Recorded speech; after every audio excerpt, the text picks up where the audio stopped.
In this tutorial, I am going to show you how to get Google Play games on PC. Download and install Google Play games on your PC to enjoy a variety of mobile games on a larger screen. 1.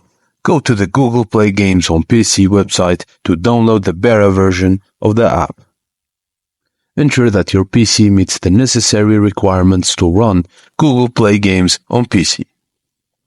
Before installation, access your BIOS settings and enable system virtualization. This step is crucial for running Android apps on your PC.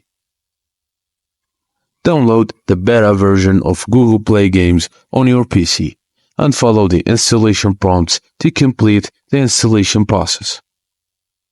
Once installed, launch Google Play games on your PC and browse through the available games, including popular titles like Mobile Legends, Asphalt 9, Free Fire, and Genshin Impact. Keep in mind that not all mobile games may be available in this beta version. Some popular titles like PUBG, Call of Duty Mobile, and Wild Rift may not be accessible yet. And that's it, guys. Thank you for watching, and please don't forget to like and subscribe for more.